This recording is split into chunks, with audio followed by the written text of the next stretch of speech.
warahmatullahi wabarakatuh.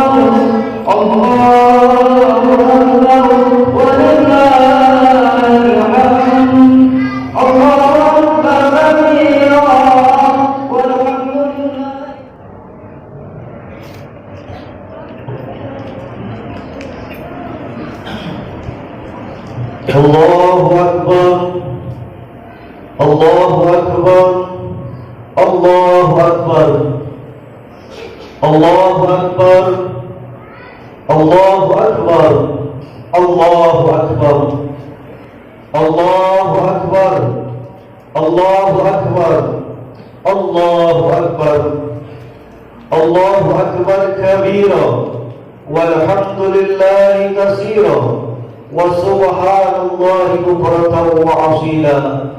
La ilaha illallah wahdah, wa sadaqa wa'dah, wa nasara 'abdah, wa 'azza jundahu wa hazama al-ahzaba wahdah.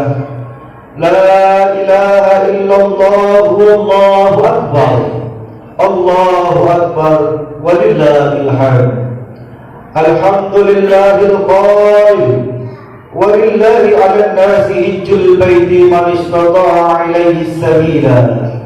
Wa asyhadu an la ilaha illallah wahdahu la syarika lah, wa asyhadu anna sayyidana Muhammadan 'abduhu wa rasuluhu la nabiyya ba'dah. Amma ba'du. Fa ya ibadallah, usikum wa nafsi bi taqwallahi faqad fazal muttaqun. وعزكم على طاعته لعلكم ترحمون. الله أكبر، الله أكبر، الله أكبر، الله أكبر، الله أكبر، الله أكبر، الله أكبر، الله أكبر، الله أكبر، ولله الحمد. الله أكبر كبيرا، والحمد لله كثيرا، وسبحانallah bukratan wa asila. La ilaha illallah wallahu akbar, walillahil hamd. Tiada sikap terbaik sebagai seorang hamba yang bertauhid, yang mana telah ditentukan kematian olehnya, kecuali sikap takwa yang menyertai dirinya hingga wafat dalam keadaan bertakwa dan beriman kepada Allah Subhanahu wa taala. Allahu Akbar, kalimat yang simpel, yang sangat sederhana. Kalaulah kita ingin menggali lebih dalam, tentu lebih dalam daripada lautan Atlantik. Kalau kita ingin mengkaji lebih luas, tentu lebih luas daripada bumi yang kita pijak ini. Allahu Nafsul Jalalah, Allahu Akbar, ketinggianmu ya Allah, merendahkan sesuatu yang disandang makhlukmu. Allahu Akbar, pengetahuanmu menembus segala lipatan hati nurani manusia. Allahu Akbar, kejayaanmu membuat manusia hina-hina di hadapanmu. Semut kecil hitam bertengger di atas batu yang hitam, dan buaya gelap gulita tetap dalam pengetahuanmu ya Allah. Serbuk sari yang jatuh, daun layu yang jatuh ke sungai, yang mana kita tak pedulinya dalam Allah Subhanahu wa taala. Sekalipun laut, darat, bumi ini buka, wallahu ya'lamu ma tusirruna wa ma tu'minun. Allah mengetahui segala sesuatu yang dilakukan secara terang-terangan atau secara sembunyi-sembunyi. Allahu Akbar, Allahu Akbar, walillahil hamd. Allahu Al-Qadir, Allah Maha Kuasa. Allah titipkan kekuasaan kepada makhluknya, sehingga hambanya, makhluknya berkuasa, minimal dia mampu menguasai dirinya sendiri. Allahu Al-Murid, Allah Maha berkehendak. Allah titipkan kehendak kepada kita. Allahu Akbar, Allah Maha Hidup Al-Hayyu. Allah titipkan kehidupan kepada kita. Sekarang kita hidup, ketahuilah semua itu amanah dari Yang Maha Hidup. Allahu Akbar, Allahu Akbar, Allahu Akbar. Allah Maha Mendengar. As-Sami, Allah titipkan pendengaran kepada kita. Allahu Akbar, Allah Maha Melihat. Al-Basir, Allah titipkan kepada kita kemampuan melihat kepada seseorang yang memang dia hanya mampu dengan melihat kepalanya sendiri, dan ada pula yang mampu melihat dengan mata hatinya. Fa innaha la ta'mal absar walakin ta'mal qulub bis-sudur. Yang disebut buta bukan buta mata kepalanya, namun buta hatinya. Banyak mereka yang buta mata kepalanya namun mati hatinya.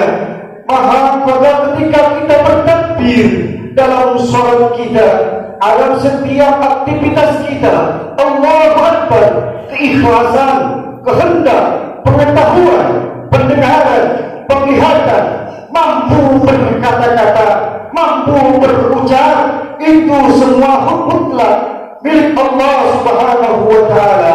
Allahu Akbar, Allahu Akbar, Allahu Akbar, walillahil hamd. Hadirin ibadah salat Idul Adha rahimahullah. Pada kesempatan hari ini, pada pagi hari yang cerah ini, kita melaksanakan salat Idul Adha di Masjid Jami Al-Hidayah tahun 1443 Hijriah. Kita bisa melihat riwayat-riwayat, kita bisa melihat sejarah-sejarah keteladanan Nabiullah Ibrahim alaihissalam beserta putranya Nabiullah Ismail alaihissalam. Dalam kisah Nabi Ibrahim alaihissalam dan Nabi Ismail, kita alaihissalam telah berulang kali mendapat ujian dari Allah. Sekalian banyak ujian tersebut, sekian banyak ujian yang menimpa Nabiullah Ibrahim, mungkin paling berat ialah ketika Allah mengujinya untuk menyembelih putra kesayangannya, yaitu Nabi Ismail alaihissalam, anak daripada istrinya yaitu Siti Hajar, putra yang teramat dia cintai, yang telah lama didambakan kehadirannya, sebagaimana dijelaskan di dalam Al-Quran surah As-Saffat ayat 102. Nabi Ibrahim diperintahkan oleh Allah Subhanahu wa Ta'ala untuk mengorbankan anaknya Ismail, seorang anak yang patuh, cerdas, dan hormat kepada orang tua, seorang anak yang dinanti-nanti kehadirannya. Ujian ini tentu sangat berat untuk Nabi Ibrahim alaihissalam. Allah Subhanahu wa Ta'ala berfirman di dalam Al-Quran, A'udzubillahi minasyaitonir rajim. Bismillahirrahmanirrahim. Falamma balagha ma'ash-sya'ya qala ya bunayya inni ara fil manami anni azbahuka fanzur madza tara. Qala ya abati if'al ma tu'maru satajiduni insyaallah minas sabirin. Maka ketika anak itu sampai pada umur sanggup berusaha bersama Ibrahim alaihissalam berkata, sesungguhnya aku bermimpi untuk menyembelihmu, maka pikirkan bagaimana pendapatmu, hai Nabiullah Ismail.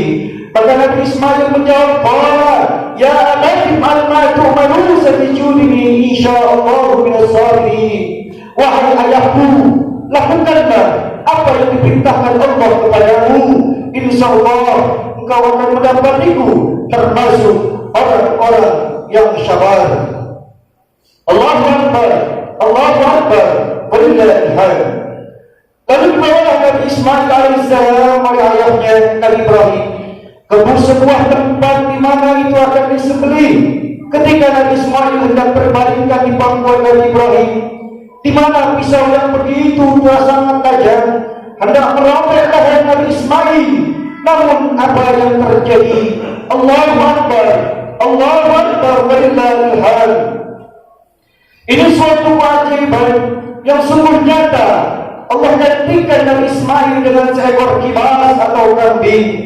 Peristiwa yang sangat menegangkan ini dialami oleh Nabi Ibrahim bersama putranya Nabi Ismail serta dukungan dari istrinya yaitu Siti Hajar. telah memberikan contoh kepada kita semua. Hendaklah dalam berumah tangga, hendaklah dibangun dengan kekompakan, kerukunan, dilandasi dengan iman dan takwa kepada Allah, supaya kita menempatkan Allah di atas segala-galanya. Sungguh pengorbanan Nabi Ismail menggambarkan sikap tauladan yang patut kita ambil untuk kita bisa terapkan dalam kehidupan di dalam rumah tangga.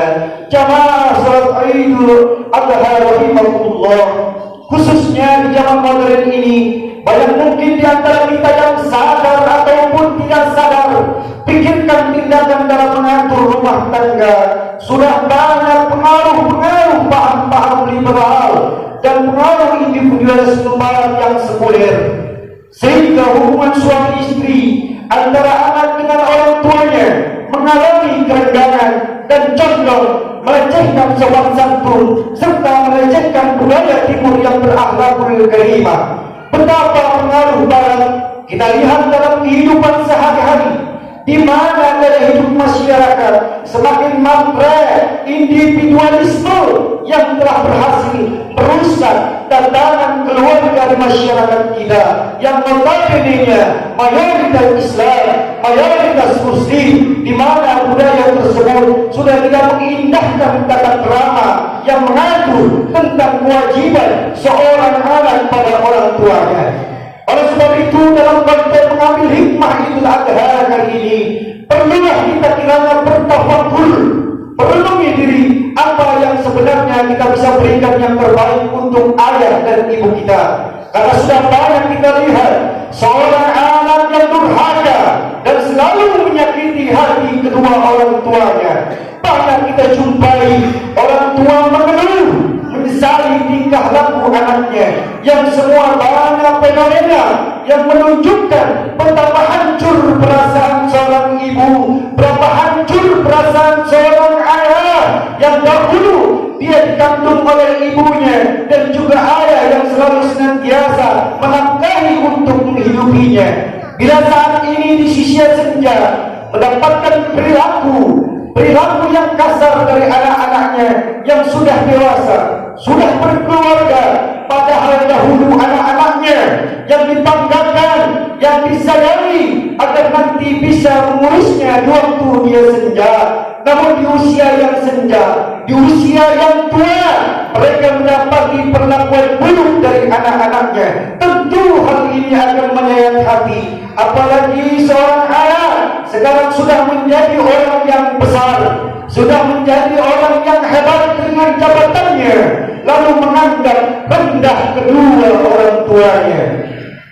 Dan tidak sedikit anak yang melantarkan orang tuanya. Kita lihat dalam salah satu riwayat telah kepada di zamannya baginda Rasulullah SAW, pada suatu ketika seorang pemuda menghadap baginda Rasul. Seorang pemuda tersebut menggugat dan mengadukan perilaku ayahnya kepada Rasul, karena ayahnya telah mengambil hartanya. Maka atas dasar pengaduan itu, Rasul memerintahkan untuk ayahnya dihadapkan juga di hadapannya. Oleh sebab itu, maka datanglah seorang ayah yang dilaporkan anaknya sendiri. Anaknya mengatakan bahwa anaknya mengambil harta bendanya tanpa seizinnya. Maka datanglah ayahnya yang sudah tua renta. Dia tidak bisa berdiri, yang hanya bisa berdiri menggunakan tongkatnya. Melihat kondisi orang tua itu, Rasul meneteskan air mata, yang tidak bisa berdiri. Lalu orang tua itu mengatakan kepada Rasulullah, "Ya Rasulullah, ya memang aku telah mengambil hartanya tanpa sepengetahuannya. Ku ambil sedikit harta miliknya, namun aku berikan itu semua untuk ibunya yang saat ini terbaring sakit. Dahulu memang akulah yang kaya, anakku yang miskin.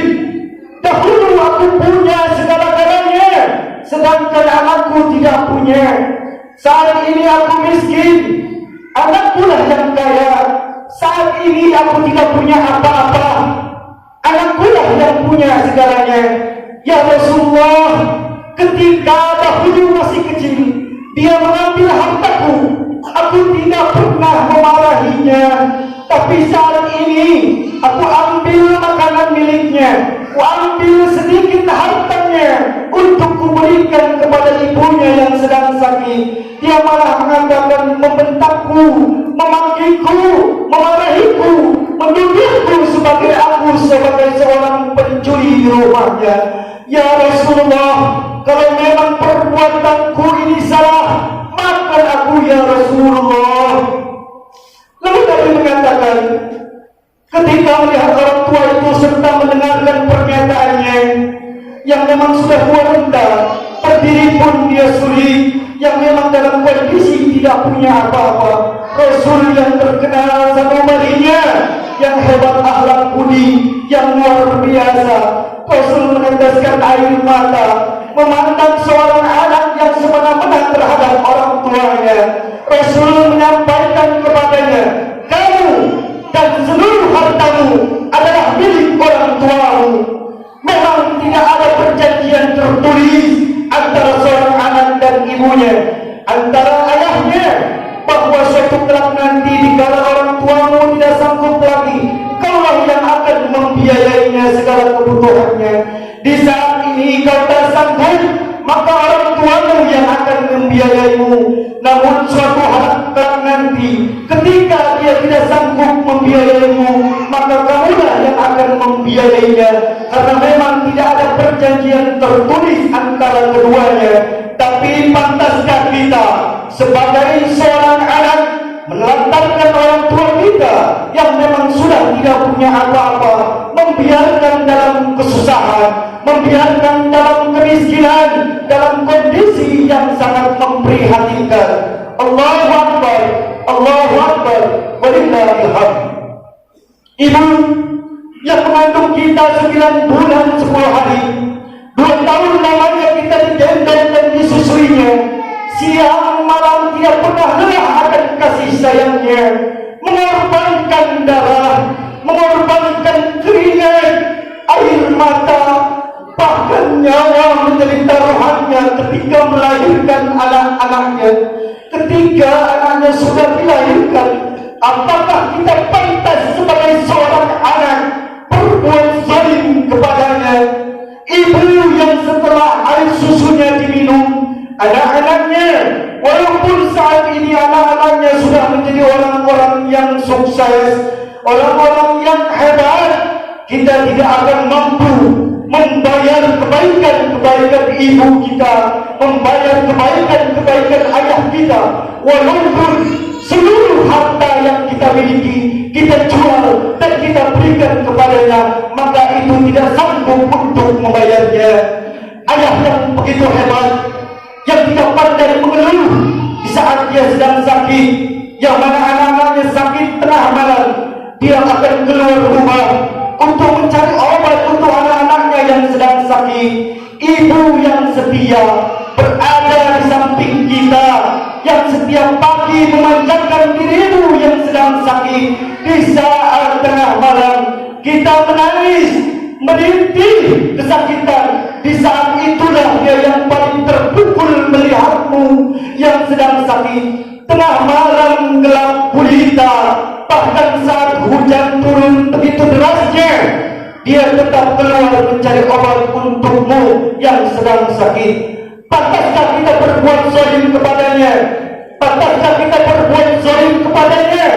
Orang yang hebat yang hadir dalam kehidupan kita, tidak pernah mengeluh tentang bagaimana keadaannya, yang tidak pandai berbicara saat dia sakit, yang terbaring lemah, yang kondisi saat ini yang saat sering sakit-sakitan, yang tidak pandai menyembunyikan dari anak-anaknya, bahkan terkadang dia berbohong kepada anak-anaknya, khawatir anaknya yang saat ini jauh di sana, di perantauan, menjadi pikiran pada saat hari raya seperti inilah. Mungkin ada di antara kita, memberikan segalanya untuk orang tua kita.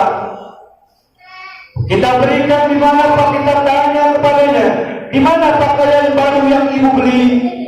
Di manakah makanan yang ayah beli? Di manakah masakan yang ibu siapkan? Terkadang dia berbohong karena masih punya pakaian serta makanan. Uang yang kita berikan kepada mereka sengaja dia simpan. Dia berbohong kepadamu, padahal sedikit pun tidak ada pakaian yang layak di lemarinya. Pakaian yang sudah robek, pakaian yang sudah lusuh. Uang yang kita berikan disimpan, dijaga dengan baik-baik. Khawatir nanti suatu saat kita membutuhkan uang tersebut, dia akan memberikannya kepada kita. Begitu sayangnya orang tua kita terhadap anak-anaknya. Itulah sebabnya kenapa dia mencari cucunya, karena dia tidak punya waktu yang kalian berikan. Makanya anak kita menjadi teman sahabat mereka di saat kita sibuk masing-masing dengan urusan kita. Maka yang ada di pangkuannya adalah anak-anak kita yang setia menemani di saat itu, di saat dia sudah tua renta. Pantas terkadang ketika kita memarahi anak-anak kita, orang yang paling pertama kali marah adalah orang tua kita, karena sejatinya anak kita adalah teman sejati di masa tuanya. Allahu Akbar, Allahu Akbar, Allahu Akbar, walillahil hamd. Lihatlah wajah kedua orang tua kita. Sadarkah kita kalau mereka saat ini sudah tua renta, wajahnya telah keriput, rambutnya satu persatu telah mengundi. Mereka sesungguhnya tidak abadi di samping kita. Akankah kita menyesal orang yang begitu teramat sabar? Terkadang kita bentak, kita maki, bahkan kita hianati. Ayah orang yang hebat kau bohongi, setiap hari kau berbohong, maka setiap hari pula kau dimaafkan. Bahkan ibu yang lemah, yang sering kau caci maki, bahkan kau berkata kasar kepadanya. Ketika kau malah meminta sesuatu, kau hempaskan sesuatu yang ada di hadapannya. Kau palingkan meja, kau banting kursi, bahkan kau pecahkan kaca di hadapan ibumu. Ibu yang tidak mampu menangis di hadapan anak-anaknya, meskipun dia sakit, karena dia sayang terhadapmu. Dia berdoa setiap sujudnya kepada Allah untuk kesuksesan anak-anaknya. Jangan sampai menyesal ketika tiba waktunya kau peluk ibumu sudah dingin, terbujur kaku, tertutup kain kafan. Di saat kau cium keningnya, saat tubuhnya tidaklah lagi bernyawa, barulah di situ kau ingin meminta maaf di hadapan orang tuamu. Bangun ayah, kami menyayangimu. Bangun ibu, kami menyayangimu. Padahal kami ingin membahagiakanmu. Memang kami anak yang membencimu, kami ingin berbakti membahagiakanmu. Bangun ayahku, bangun ibuku. Dan pada saat itulah kita menyesal sejadi-jadinya. Kita sibuk mencari harta, mengejar ridha Allah Subhanahu wa taala di luar sana, padahal kita tahu bahwasanya keridhaan Allah bagaimana ridhonya orang tua. Al-jannah tahta aqdamil ummahat. Ketika sibuk mencari ridha Allah, padahal hakikatnya ridhonya Allah itu berada di rumah kita. Siapa yang menjadikan orang tuamu sebagai raja, maka Allah akan menjadikanmu rezekinya para raja. Mungkin saat ini di hari raya Idul Adha ini kita bisa peluk, kita bisa cium tangan ibu dan ayah kita. Mungkin besok, mungkin lusa, tahun yang akan datang, hari raya yang akan datang, kita tidak bisa mencium tangannya.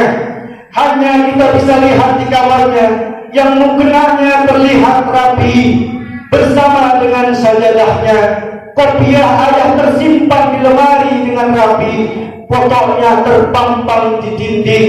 Ketika kita mencari mereka, namun disitulah kita sadar bahwa mereka sudah tidak ada lagi di samping kita. Allahu Akbar, Allahu Akbar, Allahu Akbar, walillahil hamd.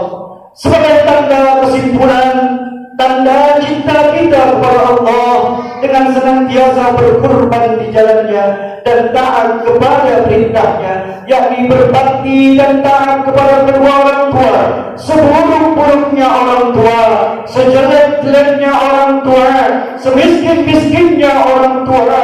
Dia orang yang paling hebat, dia orang yang paling hebat dalam segala aspek kehidupan kita, yang menjaga, melindungi anak-anaknya. Dan kalau memang orang tua kita saat ini sudah dipanggil oleh Allah Subhanahu wa Ta'ala, kita bermohon kepada Allah agar Allah ampuni segala dosa dan kesalahannya, dan Allah ringankan siksa kuburnya. Dan kalau memang saat ini Allah masih memberikan kesempatan kepada orang tua kita untuk hidup di dunia, mudah-mudahan Allah panjangkan umurnya, Allah sisakan usia umurnya untuk selalu senantiasa bertakwa kepada Allah Subhanahu wa Ta'ala. Allahu Akbar, Allahu Akbar, walillahil hamd. بارك الله لي ولكم في القرآن العظيم ونفعني وإياكم بما فيه من الآيات والذكر الحكيم وتقبل الله مني ومنكم تلاوته إنه هو السميع العليم. اللهم صل وسلم على سيدنا محمد.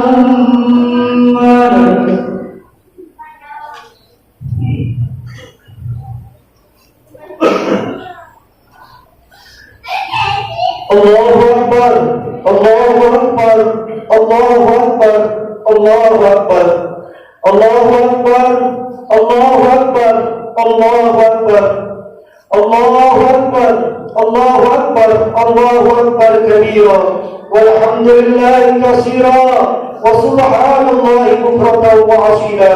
La ilaha illallah, wallahu akbar, Allahu akbar, walillahil hamd.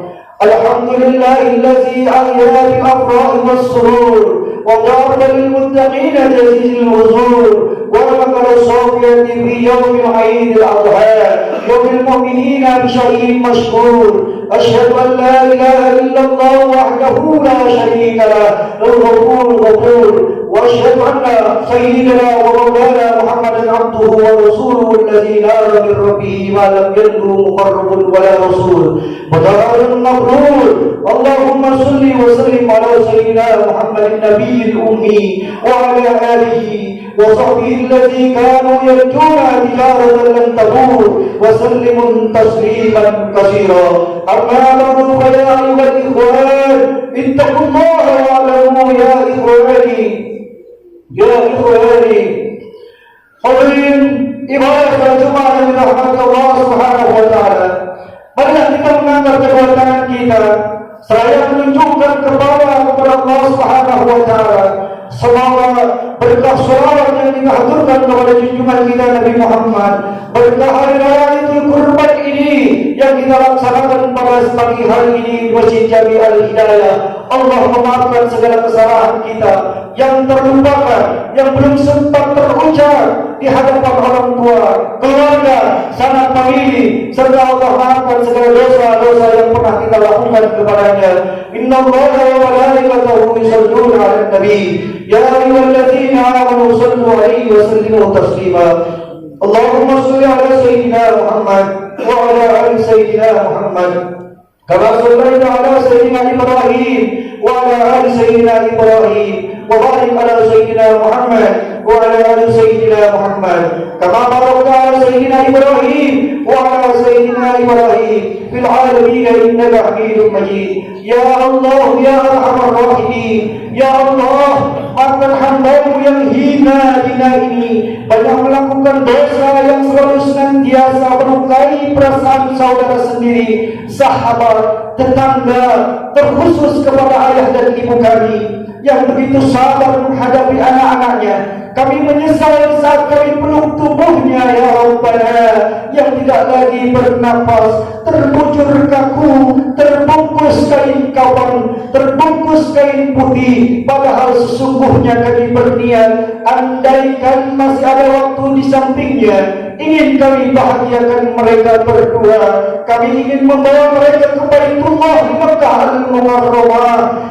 andai saja orang tua kami tidak mampu berjalan, maka kami yang akan menggendongnya berkeliling tawaf di Baitullah. Kami kuat dan sanggup menggendong ayah dan ibu kami, ya Allah, berlari kecil antara Safa dan Marwah. Ingin kami cuci kedua kakinya dengan air Zam-Zam-Mu, ya Allah. Betapa bahagia hati kami bisa melihat mereka berdoa di dalam Raudah, berdoa tersenyum di hadapan Baitullah. Ya Rabbana, ampuni kami yang belum sempat lagi membahagiakannya. Seberapa hebat hamba-Mu ini, ya Allah. Engkaulah yang maha perkasa. Perkenankan doa kami, ampuni kami, sucikan kami di hari yang suci ini. Tiada tempat bermohon kecuali kepadamu. Rabbana atina fid dunya hasanah wa fil akhirati hasanah wa qina azabannar. Wasillahi akbar. Wallahu ya'lamu ma tusna'un. Wallahu al-muwaffiq ila aqwamit thariq. Wassalamu alaikum warahmatullahi wabarakatuh. Sallallahu